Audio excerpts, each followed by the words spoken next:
തൈര് ആരോഗ്യത്തെ വളരെയധികം സഹായിക്കുന്ന ഭക്ഷണമായാണ് കണക്കാക്കപ്പെടുന്നത്. കാൽസ്യത്തിന്റെ ശക്തമായ ഉറവിടം, പ്രോബയോട്ടിക്കുകളാൽ സമ്പന്നം, കുടലിന്റെ ആരോഗ്യത്തെ സഹായിക്കുക എന്നതുകൊണ്ടൊക്കെ തന്നെ തൈര് ഏറെ പ്രധാനപ്പെട്ട വിഭവമാണ്. എന്നാൽ തൈര് എപ്പോൾ കഴിക്കുന്നു, ഏത് സമയത്ത് കഴിക്കുന്നു എന്നത് വളരെയധികം ശ്രദ്ധിക്കേണ്ട കാര്യമാണ്. റിപ്പോർട്ടിലേക്ക്. തെറ്റായ സമയത്ത് തൈര് കഴിക്കുന്നത് ഫലപ്രാപ്തി കുറയ്ക്കുകയും ശരീരത്തിൽ അതിൻ്റെ ഗുണങ്ങൾ ആഗിരണം ചെയ്യാനുള്ള കഴിവ് കുറയ്ക്കുകയും ചെയ്യും. തൈരിൻ്റെ ഗുണങ്ങൾ അത് എപ്പോൾ എങ്ങനെ കഴിക്കുന്നു എന്നതിനെ ആശ്രയിച്ചിരിക്കുന്നു. ഒരാൾ രാത്രി ഭക്ഷണത്തിൽ തൈര് ഉൾപ്പെടുത്തിയാൽ അയാളുടെ ദഹന പ്രവർത്തനം മന്ദഗതിയിലാകുന്നു, നെഞ്ചരിച്ചിലുണ്ടാകാൻ കാരണമാകുന്നു. രാത്രിയിൽ തൈര് ശരീരത്തെ തണുപ്പിക്കുന്നതിനു പകരം ദഹിക്കാതെ കിടക്കുകയാണ് ചെയ്യുന്നത്.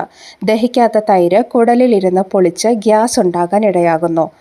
ഇത് വയറുവേദനയ്ക്കും ഉറക്കം തടസ്സപ്പെടാനും കാരണമാകുന്നു. ഉറങ്ങുന്ന സമയത്ത് തൈര് ദഹനത്തെ തടസ്സപ്പെടുത്തുകയും കട്ടിയുള്ള ഭക്ഷണങ്ങൾ ദഹിപ്പിക്കാൻ കഴിയാതെ വരികയും ചെയ്യുന്നു. ബട്ടർ മിൽക്ക് അല്ലെങ്കിൽ നേർപ്പിച്ച തൈര് ഉപയോഗിക്കുന്നതിന് പകരമായി ഉപയോഗിക്കാം. കൊഴുപ്പ് നീക്കം ചെയ്ത് നേർപ്പിച്ചതായതുകൊണ്ട് തന്നെ അതിൽ വളരെ കുറഞ്ഞ അളവിൽ മാത്രമാണ് ലാക്ടോസ് അടങ്ങിയിരിക്കുന്നത്. കട്ടിയുള്ള തൈരിനേക്കാൾ വളരെ വേഗത്തിൽ ഇത് ദഹനനാളത്തിലൂടെ നീങ്ങുന്നു. കലോറി സാന്ദ്രതയില്ലാതെ ആവശ്യമായ ജലാംശം നൽകുന്നു.